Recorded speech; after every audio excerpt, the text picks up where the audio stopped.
Puri mada di parai baba do hedina de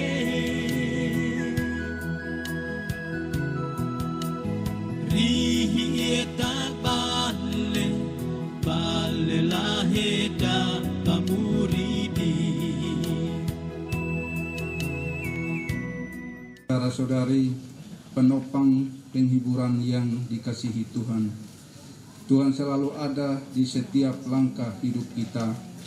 Tuhan selalu mendampingi dalam suka dan duka kita. Datanglah kepada Tuhan dan percayalah kepadanya, maka Ia akan menguatkan dan memberikan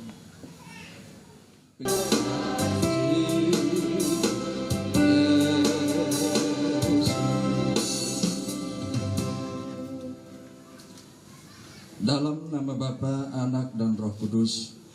Kasih karunia dan damai sejahtera dari Allah di dalam Tuhan kita Yesus Kristus yang telah menyerahkan dirinya untuk membebaskan kita dari maut agar memperoleh kehidupan kekal. Baginya lah kemuliaan kekal selama-lamanya. Amin. Silakan duduk.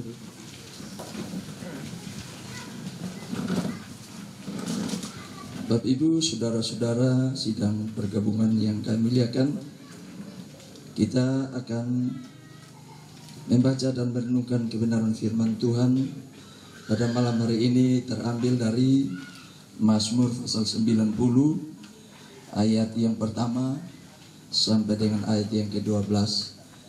Namun sebelum kita membaca dan merenungkannya, kita satu di dalam doa. Kita berdoa. Terpujilah namamu Bapa kekal selamanya.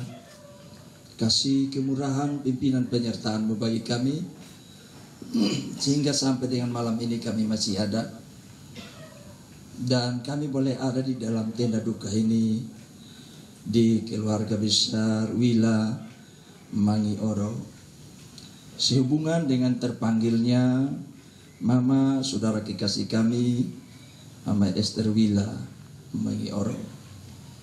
Karena itu malam ini Tuhan, malam kedua dalam ibadah penghiburan ini, kami rindu mendasarinya di dalam kebenaran firman-Mu. Namun sebelum kami baca dan merenungkannya, kami mohon Tuhan, kuduskan dan layakan kami, urapan dan kuasa-Mu bagi kami, dan hikmat-Mu bagi kami, sehingga malam ini kebenaran firman-Mu disampaikan, benar-benar menjadi satu kekuatan yang baru, bagi kami semua, terutama keluarga. Terima kasih Tuhan, segala suara-suara yang bukan suara Tuhan, kami berdoa di dalam nama Yesus Kristus. Tuhan, singkirkan, gagalkan, dan hanya suara Roh Kudus yang kami izinkan berbicara malam ini. Dari awal, pertengahan, jumpa akhirnya, biarlah jadi menurut kehendak-Mu. Dalam nama Yesus Kristus kami berdoa. Haleluya. Amin. Pembacaan firman Tuhan terambil dari Mazmur 90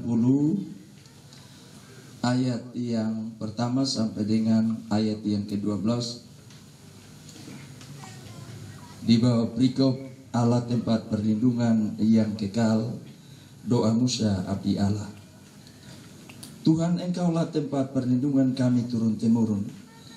Sebelum gunung-gunung dilahirkan dan bumi dan dunia diperenakan, bahkan dari selama-lamanya sampai selama-lamanya, Engkaulah Allah. Engkau mengembalikan manusia kepada debu dan berkata, kembalilah hei anak-anak manusia, sebab di matamu 1000 tahun sama seperti hari kemarin apabila berlalu. Engkau seperti suatu giliran jaga di waktu malam. Saya ulang, atau seperti suatu giliran jaga di waktu malam.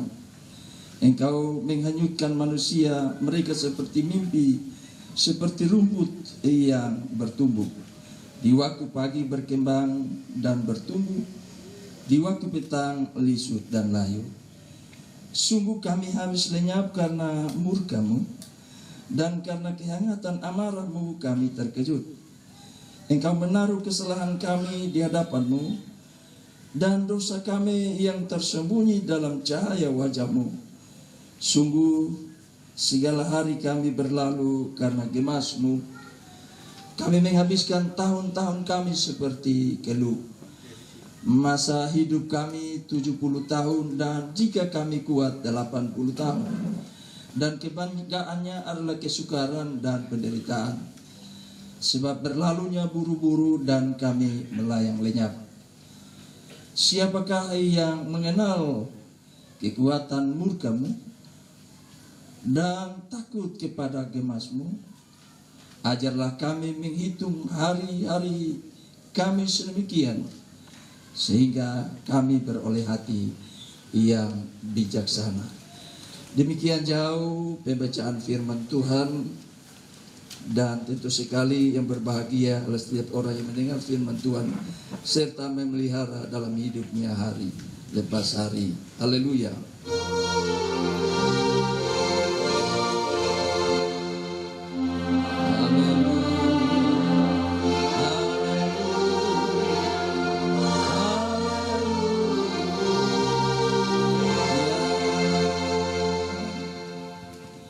Bapak Ibu Saudara sidang pergabungan yang kami muliakan, saya mengawali renungan firman ini dengan satu cerita pendek. Ada dua orang yang bersahabat sejak kecil sampai mereka berumah tangga.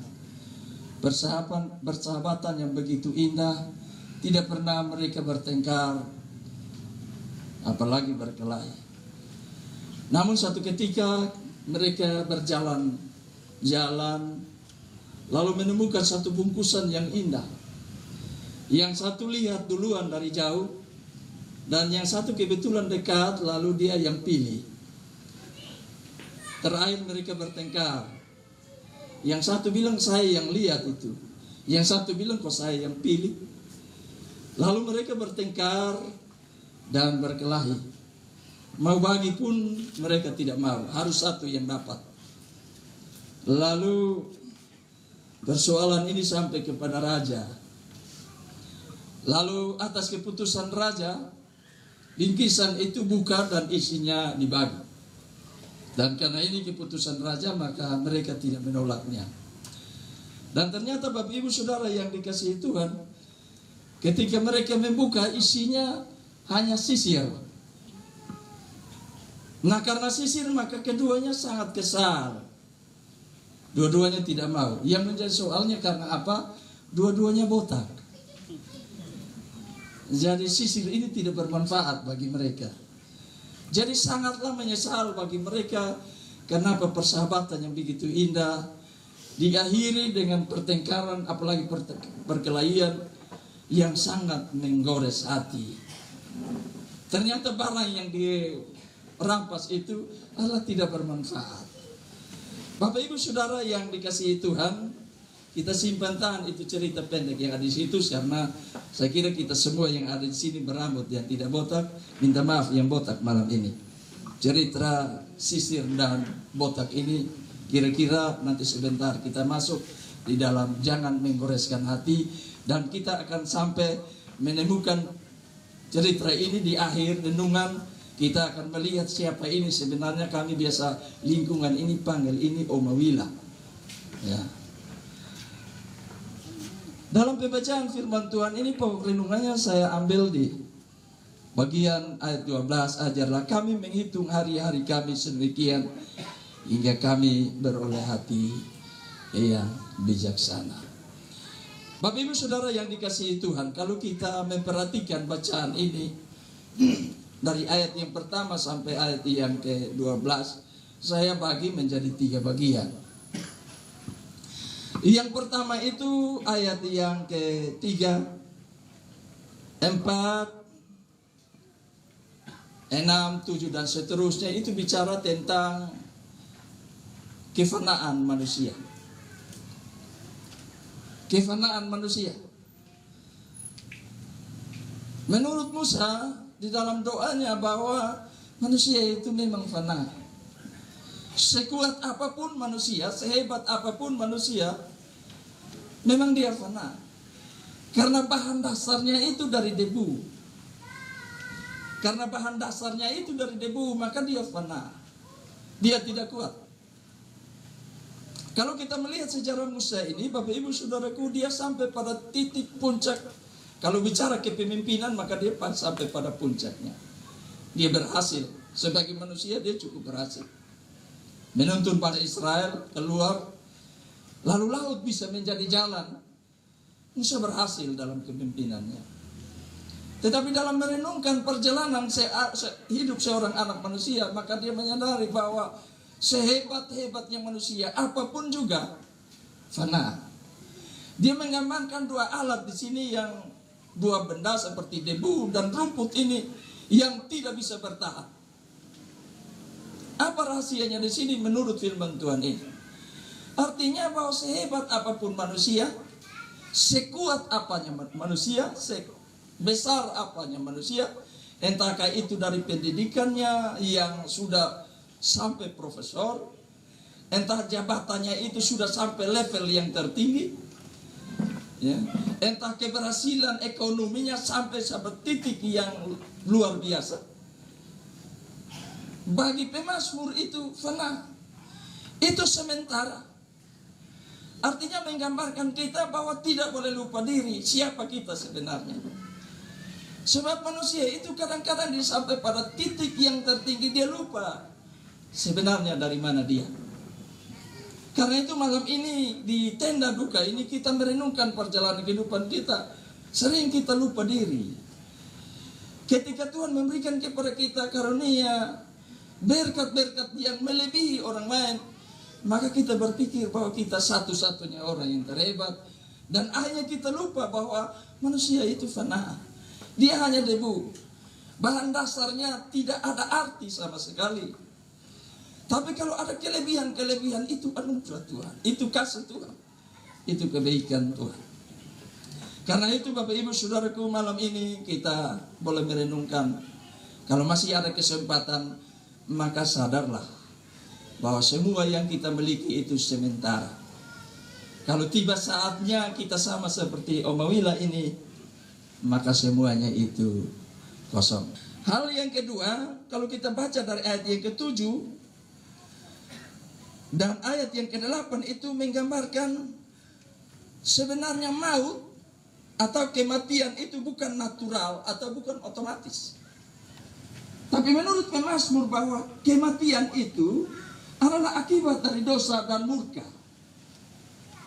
Nah, kalau akibat dosa dan murka, maka sebenarnya ini berita gembira bagi manusia. Ini berita baik bagi kita. Bahwa dengan kata lain, tidak ada dosa, maka tidak ada murka. Nah, kalau tidak ada murka, maka tidak ada kematian. Berita ini adalah berita sukacita bagi saudara dan saya, termasuk keluarga duka yang kita ada malam hari ini. Bahwa kalau tidak ada dosa, maka tidak ada penghukuman di sana. Tidak ada murka di sana. Jaminannya Tuhan Yesus sudah menjamin itu. Kalau Roma itu mengatakan satu Adam berdosa dan semua manusia berdosa dan mati, maka Adam kedua yang datang, yaitu Kristus datang, sehingga memberi kehidupan, dan orang yang percaya kepada kehidupan Adam yang kedua itu supaya sebuah manusia selamat. Dengan demikian ini berita gembira bagi saudara dan saya. Kalau tidak ada dosa, maka tidak ada murka Allah, maka kematian itu menurut Wahyu itu, orang benar itu walaupun mati sangat berharga di mata Tuhan. Sebaliknya ada murka Allah bagi orang yang melakukan dosa. Menjadi soalnya adalah jikalau kita masih mengasihi dosa, maka kita menganggap bahwa itu berita tidak betul. Kalau omong neraka, nanti ada yang sementara dia masih suka Shopee, nanti dia bilang, itu neraka urusan kedua. Kau tuh masih dunia senang-senang dulu. Ya. Kalau dia masih suka korupsi, tadi waktu kita di gereja menyangkut dengan KKN. Kalau dia masih suka pencuri sedikit-sedikit, nanti dia bilang, itu neraka, itu urusan kedua. Nanti sebalik itu. Bahkan ada orang yang mengatakan, kau tuh bikin dosa banyak-banyak, nanti Tuhan emosi, dia buang kita lewat neraka, masuk surga. Begitu. Jadi kalau orang masih mencintai dosa, nanti dengan berbagai macam alasan. Begitu. Kalau dia masih suka marah, nanti begitu nasihat dia bilang, Tuhan Yesus marah. Begitu. Kalau dia masih suka sopi sedikit ditogor, dia ingat, dia bilang, kok Firman bilang demi kesehatanmu minum sedikit. Ya kalau minum sedikit sunap apa, tapi sedikit-sedikit minum itu yang soal. Begitu. Jadi kalau bicara dosa, Bapak Ibu Saudaraku, sebenarnya bicara maut, maka menurut firman Tuhan, dosa itulah menetapkan murka. Hal yang ketiga, Bapak Ibu Saudaraku yang dikasihi Tuhan, adalah berita anugerah bagi kita. Ayat yang pertama dan ayat yang kedua berkata bahwa Tuhan, Engkaulah tempat perlindungan kami turun-temurun. Sebelum gunung-gunung dilahirkan dan bumi dan dunia diperanakan, bahkan dari selama-lamanya sampai selama-lamanya, Engkaulah Allah. Ini satu hal berita gembira bagi saudara dan saya. Mengapa saya bilang ini berita gembira? Ini anugerah Tuhan. Dua pribadi yang berbeda bisa menjadi satu. Pribadi Allah adalah kekekalan. Dia dari awalnya sudah kekal dan memang untuk selama-lamanya. Yang awal dan yang akhir. Dan pribadi yang kedua digambarkan adalah tidak kekal. Dia fana, dia debu, dia rumput. Bahkan dia seperti mimpi. Ini pribadi yang sangat kontras dengan pribadi yang pertama. Tapi dari dua pribadi yang berbeda ini justru menjadi satu. Menurut 2 Korintus 4 ayat yang ke-7, Rasul Paulus mengatakan bahwa harta rohani dalam bejana tanah. Harta rohani, Roh Kudus itu yang dimaksud ini pencipta langit dan bumi, yang awal dan yang akhir itu dia siap berada di bejana tanah yang tadinya tidak berarti itu. Dua pribadi menjadi satu. Nah karena itu Bapak Ibu Saudaraku, kita bersyukur pada Tuhan bahwa kita yang sebenarnya tidak berarti, kita yang debu dan kita rumput ini, Tuhan siap untuk ada di dalam kehidupan kita. Nah kalau Tuhan Roh Kudusnya ada di dalam kehidupan kita, maka tanda-tandanya ada berbeda. Karakter hidupnya akan berbeda dengan yang lain. Saya kira itu ada di Oma Wila. Kami biasa di sini panggil Oma Wila. Kita semua tahu Nenek Wila. Ya.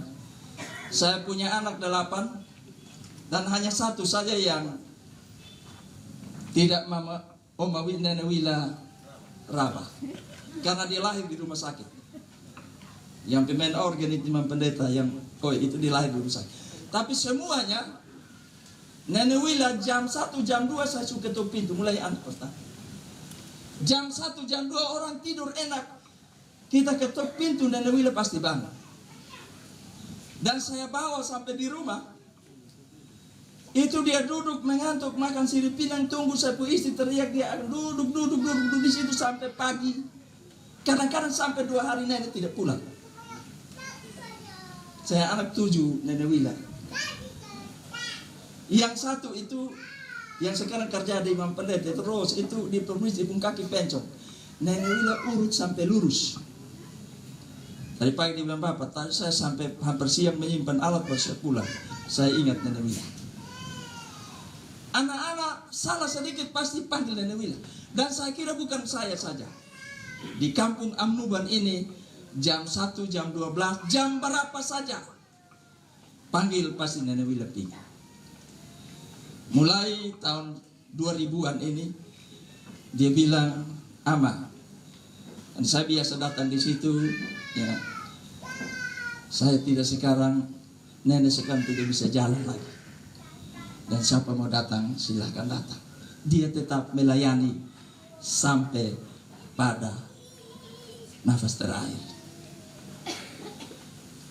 Ini karena dia menyadari bahwa ada harta rohani di dalam bencana tanah. Dia menyadari bahwa hidup ini hanya sementara. Dia gunakan kasih karunia yang ada untuk menolong sesama yang dalam keadaan susah. Saya pernah berada di Kuanino dalam satu urusan keluarga. Cerita-cerita orang tanya saya ke rumah. Terus orang tanya bilang, rumah dekat di Nenek Wila. Oh, iya kami berdekat. Kok kenal? Wih, itu mam tua urut. Pokoknya jam berapa saya pasti saya sampai sana. Jadi bukan hanya di Amnuban. Tapi di kota Kupang di mana pasti sebut. Lihat, bukan karena sudah mati jadi kita angkat tangan. Tidak, memang itu terjadi. Mengapa itu terjadi? Karena ada tuntunan Roh Kudus. Mengapa ada tuntunan Roh? Karena kasih karunia, anugerah Tuhan. Siapa kita ini yang Roh Kudus bisa menuntun kita? Bapak Ibu Saudara yang dikasihi Tuhan, menurut Yeremia 16 itu manusia itu kalau sudah ada roh itu maka dia telanjang. Di mata Tuhan itu telanjang. Biar mama-mama dong garu ame itu alis mata dong habis semua baru coret dia berbunga kiri kanan juga. Kalau hidup sudah berkenan pada Tuhan, kalau pisah 2 jam 5 jam baru keluar data. Kalau sudah Roh Kudus orang lihat tuh ini buntiana dari mana. Betul. Tapi biar dia pun rambut keriting dia sudah sisir 1 jam baru dia sisir lurus. Tapi kalau ada roh di dalam hati, kalau ada apa-apa di keluarga imam tua, kalau belum ada belum ramai. Dicari dia dong. Maka lu sudah bikin soal biar lu dari salon keluar datang. Itu pun dia diam, itu pun jangan datang kau tahun sedikit dia tarik panjang. Karena apa? Bejananya kosong. Lupa diri. Pikir dia hebat. Angku. Saya ulang lagi. Kita harus siapkan diri ini secara baik. Saya percaya bahwa Nenewila sudah ada tempat yang Tuhan siapkan. Karena itu Tuhan panggil, karena rumah itu sudah selesai. Rumah kosong, siapa yang mau tinggal loh? Mama datang sudah. Begitu. Mari saudaraku, Nenewila sudah pergi. Tapi kita yang ada di tenda ini adalah Nenewila yang sekarang kita meneruskannya. Lihat karunia yang ada pada saudara dan saya. Beri dengan tanpa pikir-pikir. Bapak Ibu bisa bayangkan kalau jam 1, 2, jam 12 orang tidur sono baru datang kasih bangun. Tanpa dia kasih target, dia tanya lu bilang mau kasih uang ke sana. Sana ada. Dia duduk melayani sampai selesai. Saya punya istri anak pertama, kedua tadi kemarin masih dia duduk ngomong sendiri-sendiri saya dengar dan dia bilang kalau nenek itu kalau lu mukus tak salah dia maki lu, dia marah. Dia maki. Ini walaupun ada minta maaf ini, ada kata-kata yang kurang. Muku cepau, dulu jangan berhenti yo. Karena saya punya istri pertama, kedua minta maaf dia tidak tahu muku yang ke mana, dapat marah. Tapi marah untuk kebaikan. Tadi malam dia pulang, saya tidur sono merenungkan, sampai mama saya mau tidur. Dia omong pulang mama tua kasih bangun 1 jam 2 jam, dia duduk jaga terus. Bapak Ibu Saudaraku yang dikasihi Tuhan, saya percaya kita belajar. Makanya firman dia lebih baik di rumah duka daripada ke rumah pesta. Datang sini kita belajar bagaimana seorang anak manusia yang pergi. Seorang tokoh NTT, orang nomor 1 NTT, Bapak Peter Alexander Talo SA almarhum, pernah mengatakan seperti ini. Kehidupan manusia itu ibaratkan lilin. Dia akan terbakar habis. Tapi nyalanya meninggalkan karya-karya, lukisan-lukisan yang indah, kesan-kesan yang indah yang tidak terlupakan. Nenewila ibaratkan lilin yang 80 berapa tahun? 88 tahun 6 bulan ibaratkan lilin yang dia menyala. Sekarang dari kemarin sudah habis terbakar lilin itu. Tapi nyalanya meninggalkan karya-karya yang sangat bermakna bagi kita, yang tidak mungkin kita melupakannya. Karena itu marilah kita menjadi Nenewila masa kini yang meneruskan karyanya tanpa berpikir bekerja dan dapat apa. Tapi bekerjalah karena menyadari bahwa kasih karunia ini harta rohani yang mahal dalam bejana tanah yang tidak berarti ini. Satu hal yang sering dia mengatakan, kalau ketika ada orang mati dia bilang, "Don Supi, mabeta kapan lagi?" Kakak Ina tempoh hari mengatakan rumah ketika karena dapat bantuan, lalu dia mengatakan bahwa habis galing rumah ini maka galing lubang saya. Sepertinya dia sudah tahu rumah belum habis kerja, dia sudah pergi. Dia menyadari bahwa rumah di bumi ini sementara, tapi ada satu rumah di sorga. Yesus dan saudara dan saya, dia adalah roh yang menjadi manusia. Bukan hanya bersatu di muka bumi ini, tapi doanya di Yohanes 17, aku mau di mana aku berada, mereka bersama-sama dengan aku. Sudah waktunya Ninewila pulang dan bersama-sama Bapa di sorga. Keluarga boleh bersedih, tapi tidak boleh putus asa. Tetaplah berharap kepada Tuhan. Dia sumber penghiburan dan kekuatan. Dia akan memampukan kita untuk melihat hari esok penuh dengan harapan. Kiranya firman Tuhan ini memberikan penghiburan dan kekuatan untuk kita semakin kuat dalam iman dan pengiriman kepada Tuhan Yesus Kristus. Amin. Baik Bapak Ibu, kita akan bersyafaat, baru kita berdoa. Tadi kita sudah koordinasi dengan keluarga menyangkut di liturgi itu adalah peletakan jenazah di keranda, dan kami sudah komunikasi, kita doa memang. Nanti sesudah itu keluarga diizinkan untuk foto-foto, baru mereka taruh simpan di keranda. Tapi doanya sudah masuk dalam doa syafaat. Jadi setelah itu hanya keluarga menyimpannya saja, tidak ada doa lagi. Karena itu sudah ada kesepakatan. Karena itu kita angkat pujian Hatiku Percaya.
Bersyafaat kepada Tuhan.